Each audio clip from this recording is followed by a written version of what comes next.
and deal with money. And we do know there's a gender gap, and hopefully by better understanding some of the challenges and differences, we'll be in a better position to take charge of our own finances, but also help other women to do the same. So that's kind of our goal here, and I'm going to pass it off to my colleague, Darlene, to start the presentation. Thank you, Jennifer. Could you please advance the slides to slide 5? Okay, so why is it important for us to focus on women? So when we were when we were working through this process, and we were pleasantly asked to participate in Money Mavens, we were advised, this is, it was going to be a broad audience of varying ages, varying financial acumen and financial status, and really designed for women to help and empower other women. And why do we need a program for women? Women have a different history than men, right? We have a different present than men, and we have different experiences. And Jennifer and I are going to really kind of level set a little bit from the beginning, and then talk a little bit about, what that means on a little bit more granular level. Women today have more money, they have more power, and they have more influence than at any other time in history. And we also have unique challenges as well. If you could please advance to the next slide. Okay, so right now, we've got 42% of our households, right, where women are the sole or primary source of income. And we've got 2/3 of women who are expected to have the economic power in this country by 2030, right?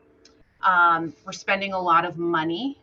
We are 80% of the consumer purchasing, and we're going to inherit 70% of the 1 trillion of intergenerational wealth. Why is that? Why does that happen? And why is that happening? Because women generally inherit twice. They will inherit oftentimes from their parents, and then they will inherit a second time from a spouse. So will that continue? I think it's going to be interesting to see, what it looks like as far as, women and what we see as the future. Women are definitely experiencing a lot of stress that they didn't experience in the past, right? If you've got so many more women in the workforce, what does that mean? You've got women who maybe husbands will start to inherit, maybe that gap between mortality that we have, maybe that's going to change a little bit. So there's just a lot of different issues, whether they're, just the financial and also kind of the family dynamics and things like that, that really kind of affect women and their empowerment, and why it's, something that we want to address today. Next slide, please. And as we're going along, we did put questions at the end, but if any of you have questions, or there's something that we bring up or that we mention, that kind of, you want to touch on now, just feel free, as Talia said, to raise your hand. It's the economic power of women. So women are controlling 80% of consumer purchases. We talked a little bit about that. Women, and this is a little bit dated here, but women are controlling 51% of assets, and that's expected to jump to 67%, or 22 trillion by 2020.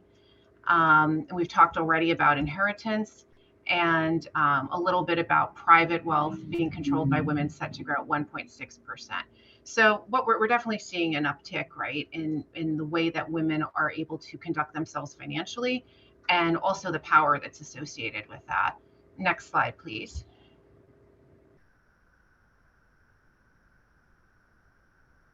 And actually, we can move on to the next slide. We've kind of covered this already. Thank you. Okay, balancing roles and responsibilities. I love this slide.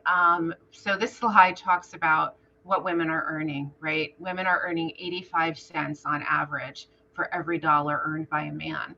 And I remember being in college many moons ago, and women were earning 79 cents to the dollar. So we've certainly made some progress here, which is great. We're used to seeing a lot of headlines, right, about female empowerment and coverage of the gender pay gap. But we're also seeing things like the scarcity of female CEOs in Fortune 500 companies. So while we're making a lot of strides, right, we're kind of progressing. We're still not necessarily seeing ourselves in a C-suite, right? That the way that men are. Um, there's macro issues that take on personal meaning for women when we're kind of relating to this and this kind of inequality in terms of pay.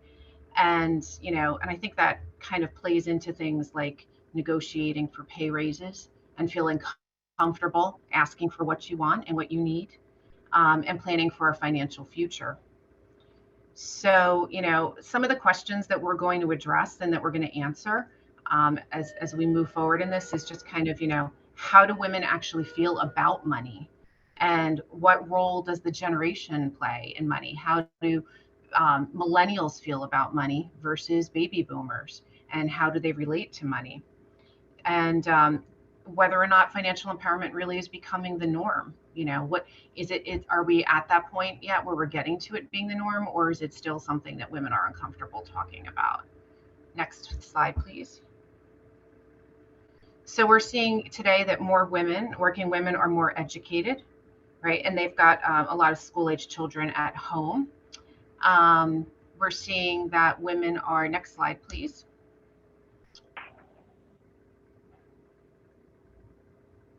Thank you. But what we're also seeing is that women are actually in some of the lower paying jobs, right? So we've got a lot of a larger part of the workforce, but we're not necessarily, again, in those sort of high level C-suite roles. And we're also seeing, and I think this is important to kind of talk about a little bit, that we've kind of gone through this period of time, interestingly enough, where women have made a lot of progress. But when we talk about parity, right, and when is the time going to come that women are actually going to be on that equal scale with men? Well, pre-pandemic, that was 100 years from now, because of the pandemic. And you might have heard the term the Great Resignation, and a lot of things that women have had to juggle during this time, including the fact that women have had to step out of roles in a lot of the industries that were hit hard by the pandemic.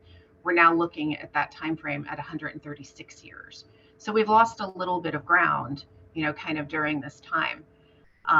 But if you look at where we've come from, and this is kind of interesting, here, just one of the items, before 1975, married women could not get their own credit cards without permission. And that's sort of correct. Banks could refuse them. And if they were married, they did have to get the permission of their spouse.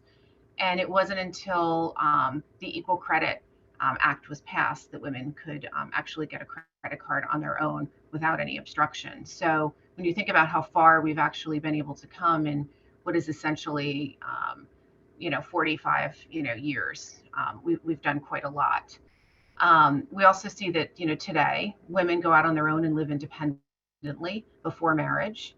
And we're seeing the median age for marriage going from 20.8 in 1970 to 28 in 2019. So next slide, please. And education has been a key factor in narrowing that gender gap. So right now, we're seeing many more women who are actually enrolling in college versus men. But on the downside of that, we're seeing most of the student debt, 2/3 of the student debt in the US is attributed to women. So definitely something that, education comes with a price tag. And, part of this conversation and some of those other conversations you're going to have as you're working through this program is, kind of how to manage that and how to balance that. Next slide, please. Okay, so more statistics. I know lots of statistics in this presentation. I think when you look at these numbers here, these percentages, right, you kind of see that trend again, right? We've got 37% of first and mid-level management positions at S&P companies held by women, but only 27% in the executive or senior level position. Then we get down to 21% with board seats at companies, and that very low percentage rate of that 6% of female CEOs. So, it's definitely something that, as I said, over time will change, but it's probably going to be a long time. So we're here to kind of help you and guide you a little bit, to kind of, do what we can to educate you as much and maybe close that gap a little bit. And next slide, please. Okay. And So, sorry. Go ahead. Oh, go ahead. Okay.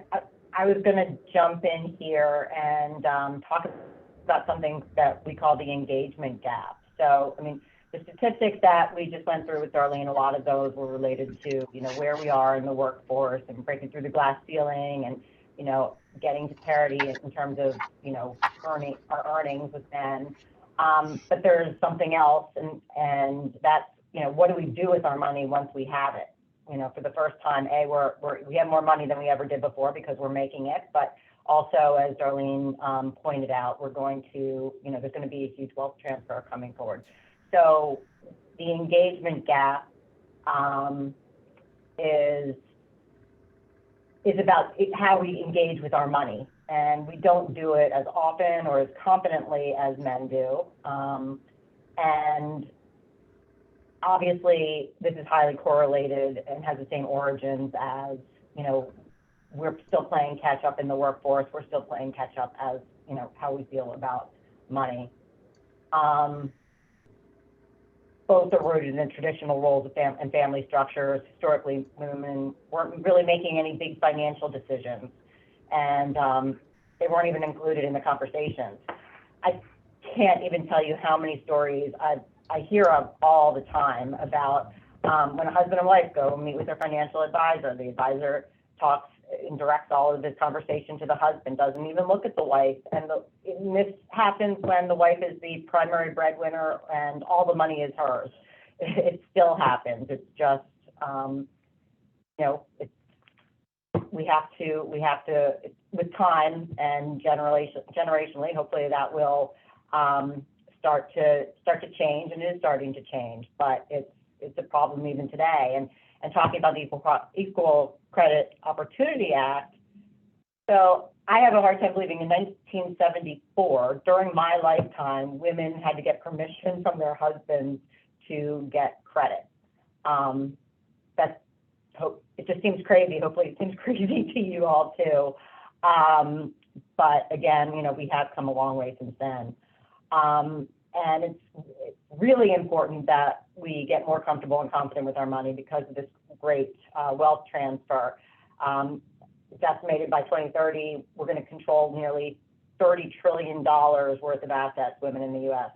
And again, that's a function of not just us making more money, but the great wealth transfer. Over the next 25 years, it's actually expected that close to $68 trillion will pass from the baby boomer generation to their heirs. And, again, a disproportionate amount of wealth will go to women.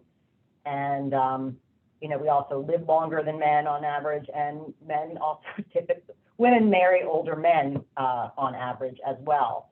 So, now more than ever, we need to become more financially savvy and engage with our own finances. And that doesn't necessarily mean, managing your own portfolio, but it means being able to regularly take stock in your finances, engage with professionals you trust, and have your own executable plan with short and long-term goals. Go to the next slide.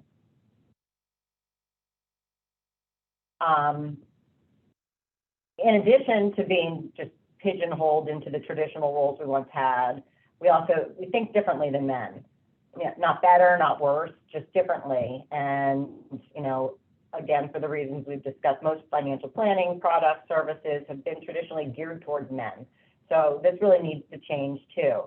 And, you may or may not have noticed that financial empowerment for women has really been a topic for most financial firms because they recognize that they need to start gearing their offerings and services towards women, or they're going to see a mass exodus of assets out of their firms because women are going to be, controlling money, and they want to work with people that understand them and, you know, are geared towards how they think and act. So at US Bank, we wanted to get a better understanding about how women think and feel about money. So we conducted a survey to help us not only understand the gender differences, but also the generational differences around thoughts and feelings about money. So we did a survey, and this slide shows who the respondents were. Basically, we interviewed about 3,000 people, half men, approximately half men, approximately half women. And they were all either primary or joint breadwinners and decision makers. They had a minimum of $25,000 in investable assets, and 2/3 of them had investable assets greater than $100,000. So the people in our survey were, you know, not, you know, brand new professionals or, I mean, some of them could be technically, but they're people that have been in the workforce for the most part, earning money and, you know, earning money and having some control over at least some of it. And not surprisingly, we found that anxiety and stress around money were feelings that were associated much more with women than they were with men. And so we wanted to try and get a handle on that and understand it. The top ranked emotion about around financial planning by gender was self-confidence. And that was true for both men and for women. You know, if you have knowledge and, you know, if you're comfortable with your financial planning, that should give you self-confidence. But, you know, for women, the next ranked emotion was stress, followed by anxiety, where for men, it was excitement and happiness. So that really speaks to the fact that, you know, men are obviously much more comfortable than women. And, you know, when it comes to money, a lot more women really worry about it. But interestingly, I think the next slide, we're on slide 20, sorry. We asked men and women under the age of 35 if they think of themselves as wealthy. And 35% of women said they did, and as opposed to 52% of the men. But what's really interesting is those same people, of them, more men said that they struggled to pay their bills than women, and more men said that they were worried about making ends meet. So, you know, while they were perfectly comfortable calling themselves wealthy, they actually weren't as financially, I don't know, they weren't necessarily in a financially good place as women, but yet they still felt confident enough to say that, yes, we consider ourselves wealthy. You know, women, I think we do a good job managing our finances. I think when it comes to long-term, we are more stressed about things like retirement and having enough money to retire or having enough money to support our families. And I think some of that is a function of, you know, we're not as comfortable as investing as men, and we're not as confident with our finances, and that goes back to, you know, we came into this game later too, where we didn't start engaging with money, you know, at the time men did. How we engage in money, which is the next slide. This is, you know, the difference between how men and women engage with money. So clearly that more men are comfortable talking about it with their friends. They're more interested in watching financial shows and listening to podcasts and using financial tools such as apps and things to track their money and invest. Going to the next slide, we took a look at, by generation, how women engage with money versus each other instead of against men. And I don't think it's really a surprise that, you know, you can see here, the younger generations, of course, are more comfortable with technology than the older, 55 and older. And they're also more, you know, they're more involved with money, and that comes with, you know, being further along in in terms of women in the workforce and in being empowered and leaving their parents home and not going straight to, you know, straight to a marriage, but taking that time and actually being solo and solely responsible for your money. The next slide, it talks about what motivates us. So based on our responses, men and women are motivated by different things. And I think, you know, this comes down to the fact that we think differently. It's not as much the cultural shift as, you know, what our comfort level is. How we think is, you know, innate. And I think that there's an innate difference in us in terms of how we think about money. Of the people that we surveyed,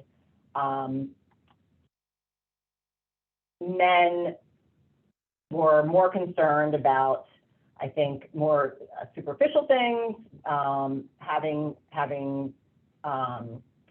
you know, having the toys or building a social status, or really having things that they really want. Women were more concerned with retirement, not early retirement. Men were more concerned with early retirement, but women were more concerned with retirement, feeling secure, and future, their financial future.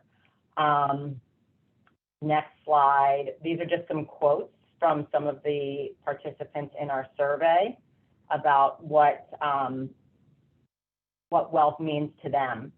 So, you know, the responses, it's interesting, they're different. For a Gen X woman, wealth means having the resources to adequately provide for the needs and wants of my family. It means being able to do what I want, when I want, without financial constraints.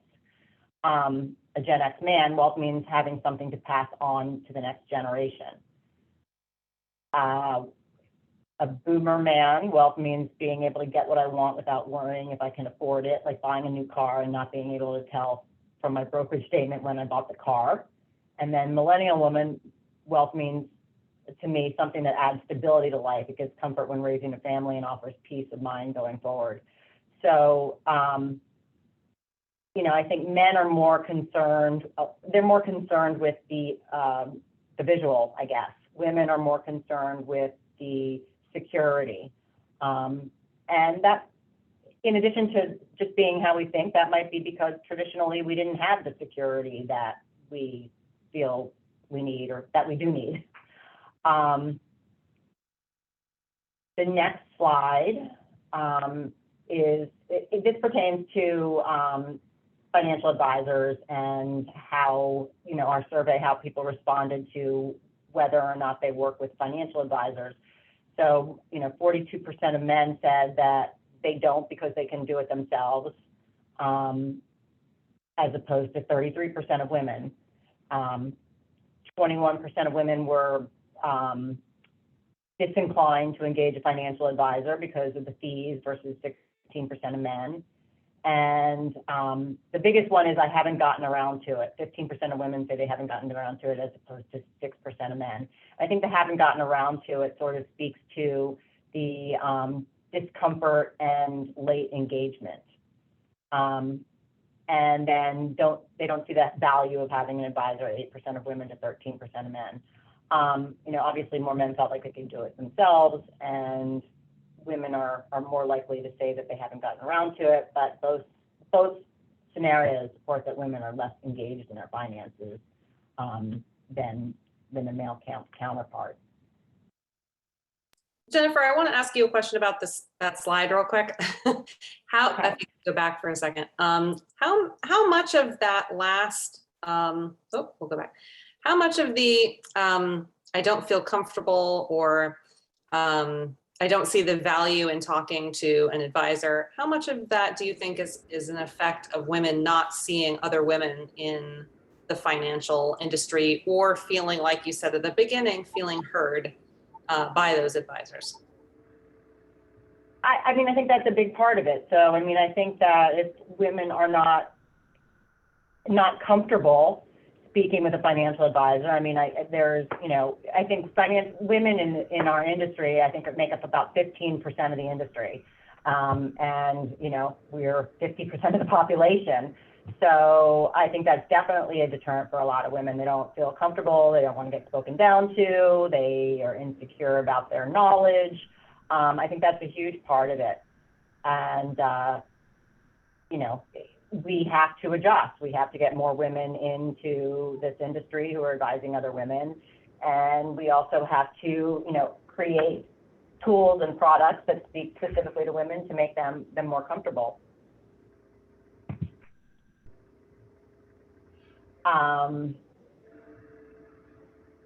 So, you know, if we look at the next slide, it basically just sort of sums up a lot of, it sort of sums up the survey. So basically, you know, we know that this is continuing to evolve. You know, we're better off than we've ever been, but, you know, we've still got a long way to go. And our feelings around our finances, you know, we're not as confident, and that does have an effect that creates stress, anxiety, on us.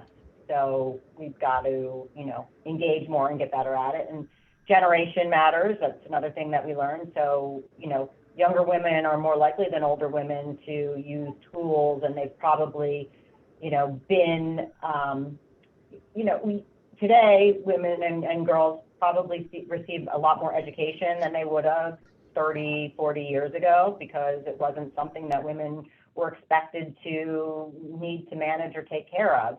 So, you know, the conversations weren't had in the family or with friends, or, you know, there was nothing taught in school to women, whereas with men, you know, they were always assumed to be the breadwinners and the managers of the money. So they've been in this game for quite a while. And, you know, again, we talked about how views vary by gender. And, you know, I said that, you know, we think differently, but I think that some of the, you know, I said that was a function of the fact that we think differently, but now when I said it out loud, I think, you know, it's also a function that, you know, traditionally we didn't feel financially secure, and that sort of carries over into, you know, how we think about money today and our goal of having money and being financially secure versus, you know, passing it on to the next generation or proving what we have. It's about feeling like we can take care of ourselves, and we don't need, you know, we don't need anyone else, and that we can, you know, our money's going to carry us through, and we can live comfortably and retire on our own. So slide 28. So what's next? So, you know, we talked about financial industry really has to learn to adjust. I mean, we have to pivot and start focusing on women and their needs and concerns and how they like to be heard and how they learn. We've got to make financial planning much more accessible to women. And, you know, I think it was a good point. We need to get more women in roles in financial advisor roles to mirror the population. 15% is not, you know, not an unacceptable number. And then as individuals, you know, we can help each other by talking about our financial struggles, talking about goals, using apps and tools that are available out there, listening to podcasts and TV shows and sharing resources, make an appointment with an advisor. But basically, you know, we're in a position to help ourselves and to help others. And that's, you know, by having the conversations and making it more front and center for us and for, you know, if we have daughters or granddaughters, you know, making sure that we're helping them and talking to them about money and teaching them about saving and investing. So, you know, I think those are the takeaways from our survey, and from there, you know, we wanted to talk a little bit about where do we start and what do we do? And we're probably all at, different stages in our financial life cycle. But, for everyone, it starts with, again, engaging. And Darlene, I'll pass it off to you. Okay, thank you, Jennifer. Before we get, if you could please move to the next slide. But before we get into it, it kind of, when Jennifer was talking, and especially talking about the 15%, it got me thinking a little bit, and this was not actually part of the presentation, but it got me thinking a little bit about how low that number is, and even my own experience that I actually did not want to work in finance ever. I was a literature major, and I found myself with a part-time job, believe it or not, in a trust department. And it just piqued my interest because there were so many women actually in that department. It was predominantly women at the time. And this is going back to 1993, which seems like, a lifetime ago for me. And that environment of being around women, and also just kind of seeing a woman running the department too, right, was like a pretty amazing thing. And then I, kind of learned in doing what I do on the trust side that I was reading a lot of documents and interpreting things, and I was engaging socially with people. And I remember thinking to myself, well, this is kind of cool. This is like social work for wealthy people, and I feel like I'm doing something good. And I honestly did not take any classes, believe it or not, in finance, really. I did later on, but I learned experientially.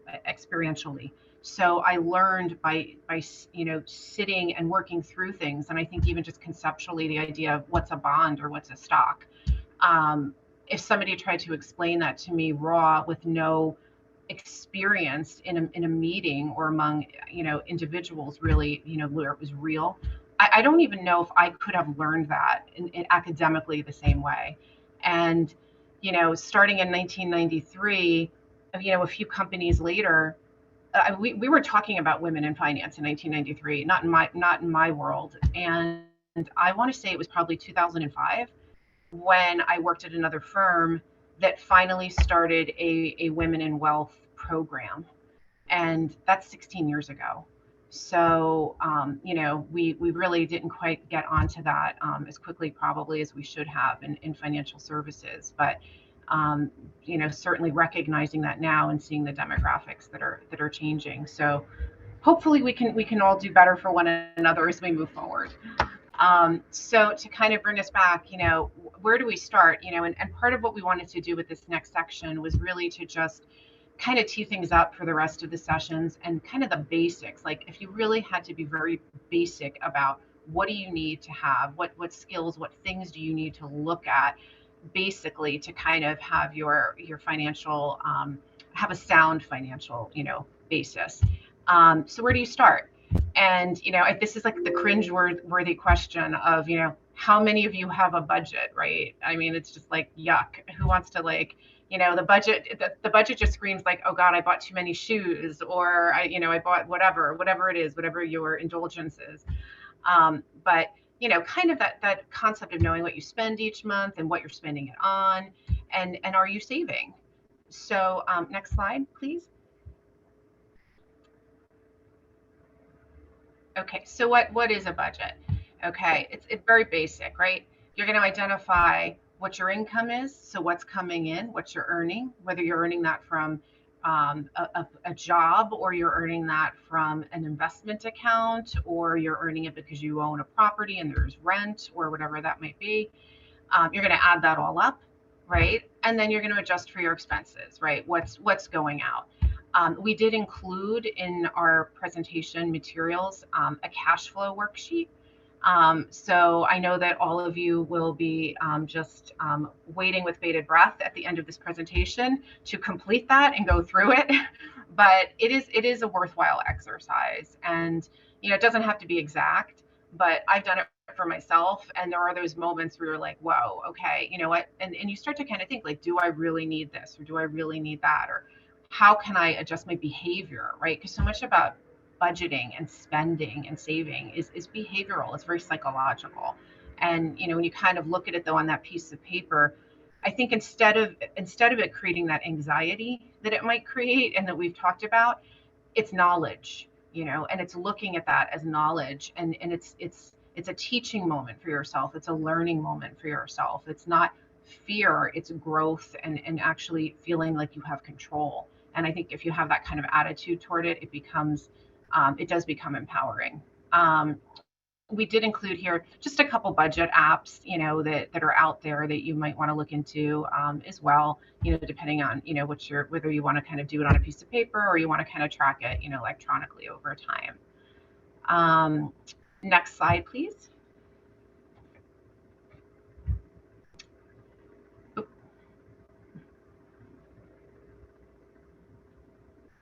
Other direction. There we go. Okay. So we know that our audience here is kind of, we've got a diverse, audience generationally. So this slide kind of talks more to young adults, but what we decided to do was kind of focus young adults, and then we're also going to talk about kind of like that pre-retirement phase too. So, what are you looking for, right? When you're kind of in your 20s and that sort of thing. And we also included for all of you, a sheet, which is called, it's titled Saving for Retirement at Every Age, a Checklist, which is really excellent. It's a tool that we have here at the bank, and it kind of takes you decade by decade, right? What it is that you should be looking at. So, some of the things, if you're just kind of starting out, right? You're going to want to think about funding your 401k. If you have a 401k or similar vehicle that you can fund with retirement, right, at your company. If you don't have a 401k, you're going to want to contribute to an IRA.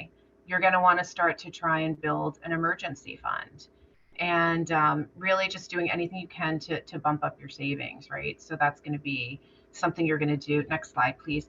When, if you get a raise, that's a perfect time to say, you know what, I don't need to spend more. I've been living okay.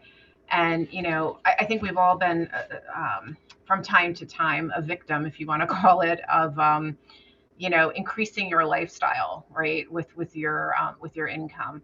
And, that's just something, we want to treat ourselves, but, to try and be conservative and thoughtful about it. What are you looking for in your 50s, right? That's going to be something where, you're at that point, once you turn age 50, you have the benefit of what they call catch-up contributions in your 401k, right? So you can contribute additional money. You might want to switch your portfolio to being a little bit more conservative, and really try to eliminate debt. I mean, debt is something that as you get into retirement, right, you're going to be potentially on a fixed income. You're going to want to sort of have that debt kind of put away, put to bed, and you're done with it. And then other things that we have to consider are things like disability, right, and long-term care insurance. It's very likely that at some point in time everyone will need some kind of long-term care insurance, whether it's temporary or more permanent. So what do we do with our savings, right? Again, if you've got a limited income, it makes it hard to save, but we want you to get into that habit early. Don't rack up debt if you can avoid it, right? Especially credit card debt. Buy what you can and what you can afford to pay off. Exceptions to that rule, they might be buying a house, a car, certainly education, right? Your education is something you're always going to be wanting to invest in and something that you will always have. Investments, it's an investment in yourself. It's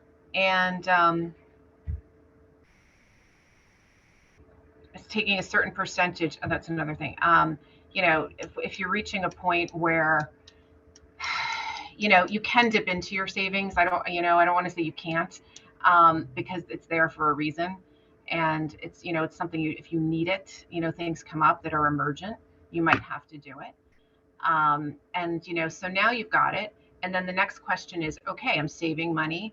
I'm putting money away in this 401k, but what does that look like? What do those investments look like? How are you going to get your head around what it means to invest and what the effects of that are over time? And I'm going to hand it over to Jennifer so that she can kind of explain a little bit about investments and what that looks like over a long-term horizon.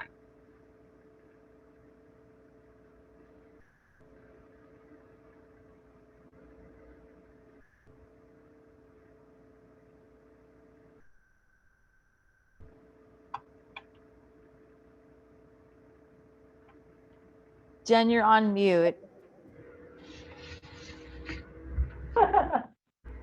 Thank you. Can you hear me now? Can you hear me now? Yeah, we can Yes. hear you. Okay, cool. Thank you. You know, I wanted to go back and touch a little bit on the 401k again, because that's really, if you're just starting out, that's likely going to be your first foray into investing, because it's an employer-sponsored plan, and you're putting money away through your paycheck. It's coming out pre-tax. And typically, most employers actually do a match. So that's like free money. If you're putting away 6% of your income into your 401k, a lot of employers will match it up to, you know, they'll match it up to 3% or 6% or whatever it might be. And that's on top of your regular salary. So that's free money. So, you know, if you need to skimp a little bit to be able to take advantage of that, when you're starting out, that's, you know, it's probably a good idea. And, you know, we didn't want, the next several workshops of the series are going to get much deeper into building wealth and investing and home ownership and those kinds of things. So we didn't really want to get too deep into that, but a lot of what we're talking about today is, you know, the importance of engaging and also starting early. So I wanted to leave you with something that, you know, if you're further along in your career, you're probably pretty familiar with the concept of compounding. So next slide.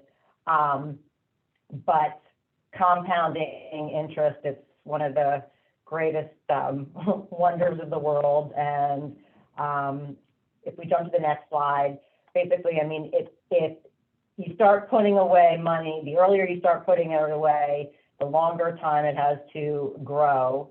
And, you know, even if you are intimately familiar with this concept, it's always fun to, you know, see it in action. So if you jump to the next slide, here's an example of, you know, compounding at work. So in this particular scenario, you have two people who both have $1 million to invest. They both got the $1 million at the same time. They're going to invest, but person A starts investing at the beginning of year one, and person B sits on the money and doesn't start investing until the beginning of year 5. They have the exact same rate of return on their investments. And if you skip to the next slide, by the end of year 10, there's a pretty vast difference in their portfolio value. I mean, you know, the person A who invested right away has a net worth that's, you know, 33% higher than person B who waited 5 years. They got the money at the same time. They had the same rates of return, but just by starting early and letting that money compound, person A ends up with a much bigger pot than person B.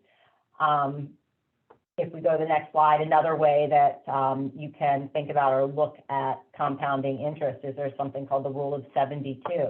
So what the rule of 72 is if you want to know how long it's going to take you to double your money, you take 72 and you divide it by the rate of return that you expect. And it's a consistent rate of return, which usually isn't the case across, you know, investing long term, but this is just an easy computation that you can do to get a sense of how long it would take to double your money at different rates. So, you know, if you invested money at 4% and 72 divided by 4, it would take you 18 years to double your money. If you invested your money at 12%, it would take you 6 years to double your money. So, you know, Rule of 72 is just an interesting tool to have and to have in the back of your mind when you're thinking about, you know, what your money can potentially grow to. There's, you know, in the subsequent workshops, I know there's going to be a lot more about investing. I just sort of wanted to touch on that because it really sort of speaks to the point that the earlier you start, the better off you are. And that's pretty much it. Are there any questions or comments?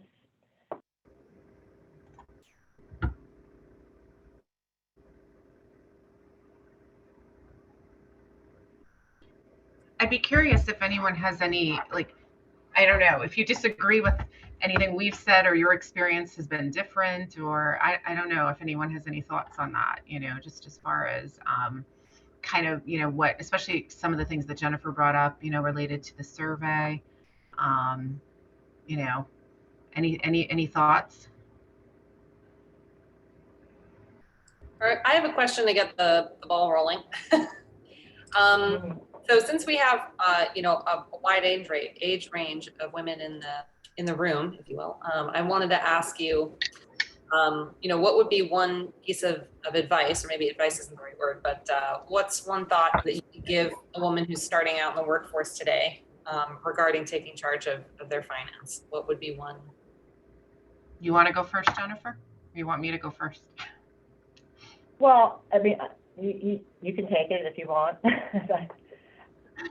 Well, we might have different thoughts. You know, I would say, you know, believe in yourself and believe that you can, you know, you are capable and you can succeed, and that you are just as good as anyone else, you know. And I've seen a lot of, and you know, it was something I always struggled with, you know. And I think you really have to kind of get out there and you know, really just believe in yourself, whatever it is that you're doing.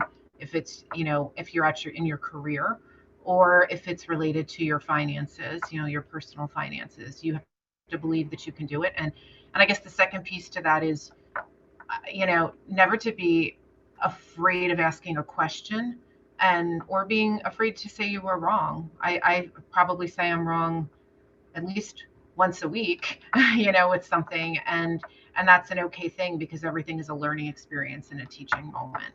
So that would be my advice if you were kind of starting out. Marlene has a question. Marlene, if you'd like to unmute yourself, you can ask it. Okay, now I'm unmuted. Great. I just have a comment. I mean, I'm 73 years old, and we didn't start investing until we were in our 50s, actually. And I must say it was daunting. But what I always felt badly about is I really think that financial literacy has to be taught back in the high schools. I think we have to bring back some of these kinds of classes for our young women and boys in the high school level.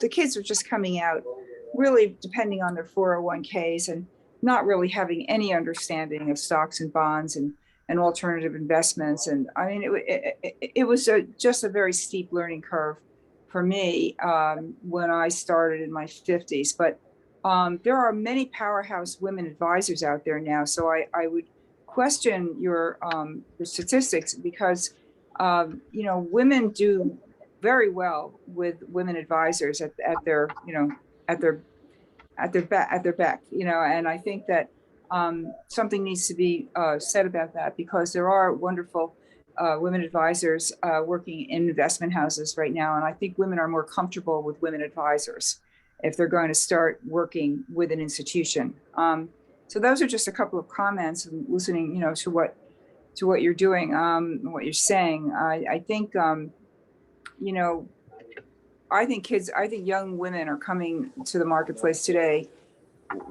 just absolutely no idea about money and how to invest and how to save. And unless your parents sat down and gave you some basics, which you know, you hope, but for the most part, people come into this workplace and they really don't understand the financial world at all. And I feel that's a mistake and a blank in the high school curriculums.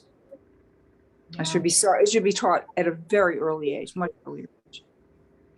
I know I did not, I went to a private school and I did not have any of this.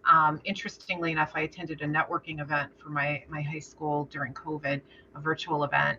And I was pleasantly surprised that they have a program now, just like what you're talking about, for the students, to engage in, because you also have not everybody, not everybody takes a traditional educational path either after high school, so it's No, definitely needed.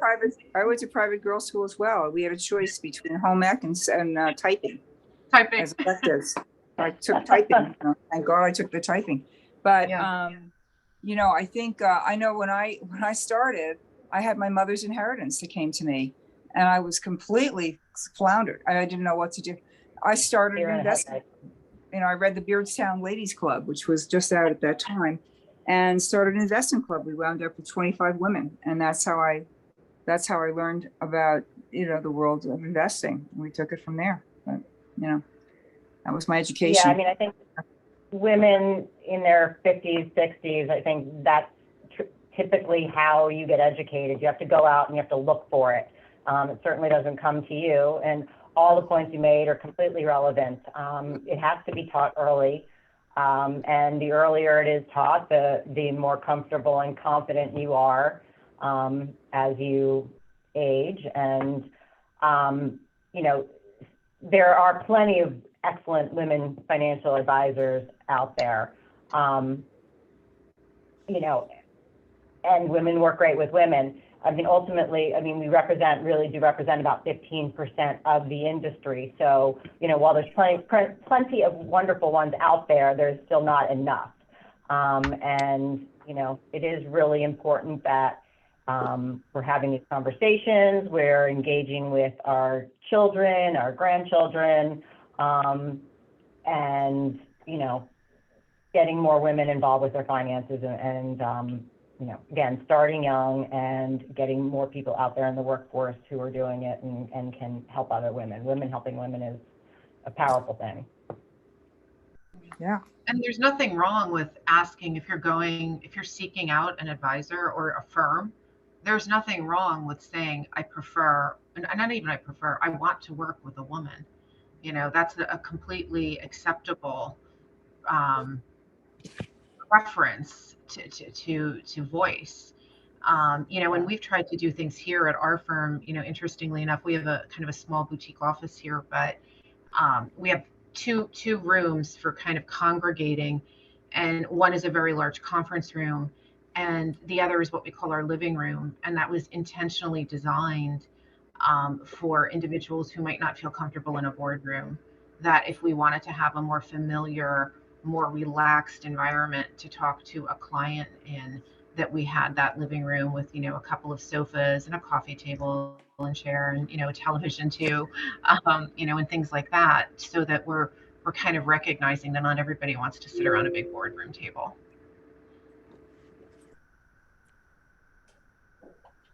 Donna has a question, and then we can turn to Helene. Donna, you want to ask your question?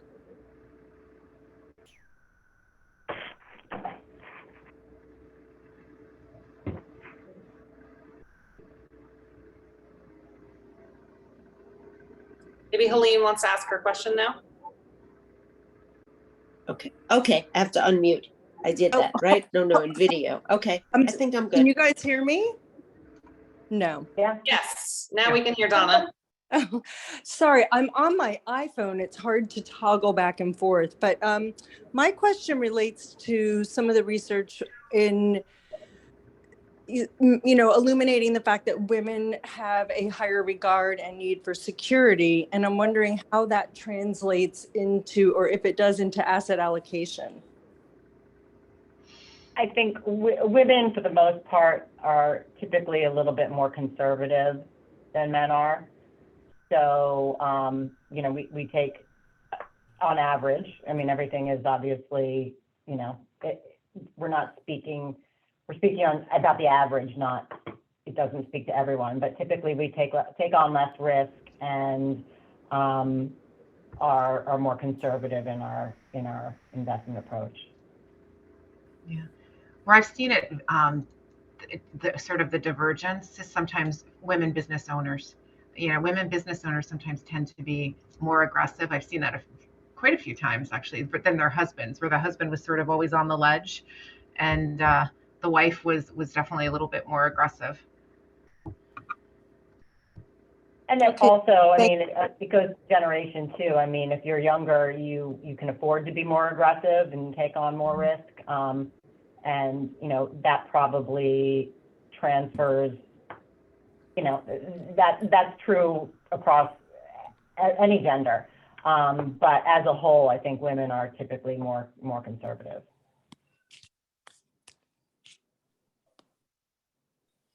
All right, Helene, you want to pipe in? I'm not sure I do, but I will. How do you, I think this is like a societal thing. And I'm not talking about women who are earning huge dollars. I'm talking about the girl who starts at, right out of college, right out of high school with your basic job, but she's getting her nails done. She stops at Starbucks every day and spends, $4.50, $5 on a latte. How do you convince these girls that they're spending so much money, that this is money that you could get coffee for 50 cents in your house? Why are you spending $5 on a Starbucks 5 days or 6 days a week? And why can't you get your own nail? Why do you, I wish I knew how to ask this question. I think people understand don't what you're saying. understand the long-term result of spending all this money in the short term that you can save for the long term.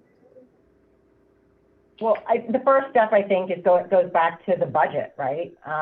If you are engaged with your finances and you know what your expenses are, you know what you're spending, you know what you're spending it on, that gives you like the visual of where your money's going. And that's,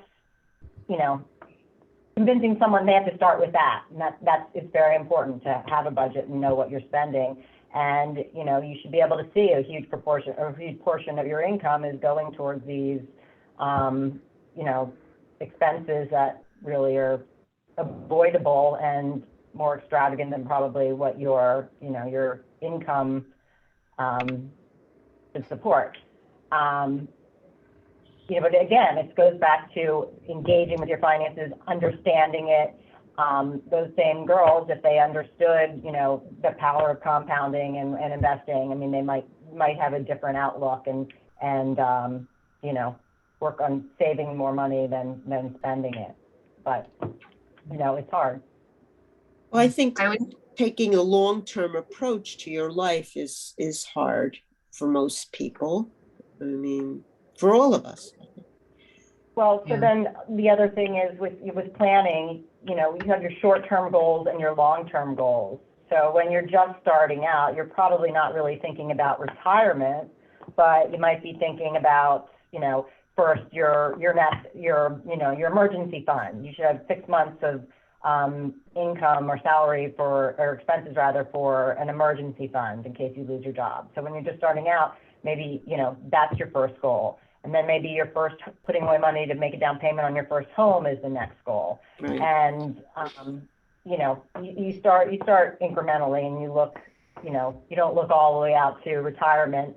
You look at your, more immediate goals and what you need and what you want to get out of it. And it becomes a little bit more relevant or real. I'm going to make a couple comments and then I also have a question. So one, Helene, no one is going to do their own nails. It's a lot. It's a lot harder than it seems. So I'm just going to put that out there.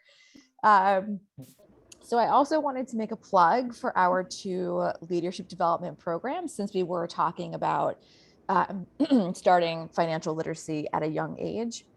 So we do have a co-ed program for teens called No Small Change that we've been running for the last 6 years. And we actually have always had a financial literacy component in that program. And this program is for high school students because we have learned over the years that none of the teens that we've ever worked with have received either financial literacy education in school or from their parents. So if anyone has a teen or knows a teen that might be interested, certainly, check out our website and let us know, because we are accepting applications for the next cohort. And then the other leadership program that we have is Young Leaders Society, which is really for women who are in their 20s to, I would say, early 40s. And we do spend several sessions talking about different financial literacy topics. So just putting the plug in for those two programs. And then my question is if you have recommendations for anyone who is watching on additional resources. So like podcasts or money shows that you think would be helpful.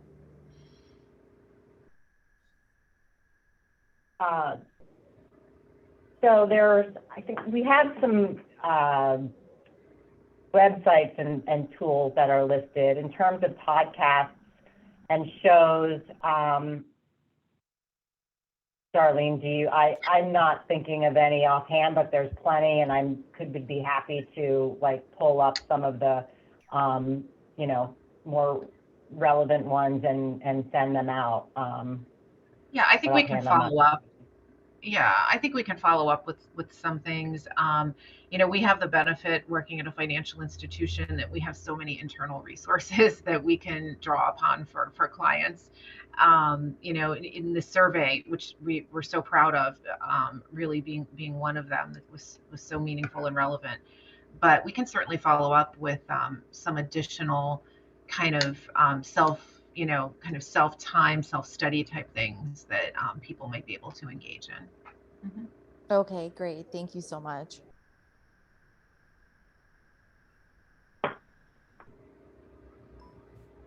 Other questions from anyone? Okay, I guess the presentation was so thorough, wonderful, Darlene and Jennifer, that nobody has any questions at this moment. Do you want to share your information again in case there are follow-up questions that they may want to direct to both of you directly? I think our emails are on our biographies, right? I think so. Yes. Yep. They are. Yep. That contact information is in the information that I sent everybody via email, but certainly I can pass that information out again. And I just wanted to follow up and say that clearly there's a recognized need here. Several of you pointed to the fact that we definitely want to see this for future generations started at a much earlier age. And I just want to thank both of you so much for participating in this and presenting this information to us. And I also forgot at the beginning to introduce myself. and Jennifer is our CEO. My name is Talia Lerman, and I'm the Chief Program Officer at JWF. And along with us is also Jennifer Krishka, who is our CEO. I appreciate everybody's time tonight. If you have any additional questions, oh wait, we have one. Let's see. So Mel is asking, I also would appreciate sharing your websites, podcasts, any other recommendations. So I will follow up with our presenters and get some additional information. And when I send a very grateful email to everyone for participating tonight, I will include some of that information. I also want to mention that this is a series, and several of you on this chat have already bought tickets for the whole series, which is great. We have our next one. Oops, the date all of a sudden has escaped me, but I'll send everybody the information about the rest of the series. And we're just very grateful that we can present this. And we appreciate your time tonight. And thanks, everybody. Yes, and if you liked it, please, do tell other women about the program and encourage them to participate. If cost is a barrier, then we do have scholarships available. So any woman who wants to take the classes or the workshops absolutely can do that. So you can contact our office at 561-275-2200 for information about the scholarships. And yeah, thank you. And thank you, Talia. And we look forward to seeing everybody hopefully next month. Thank you.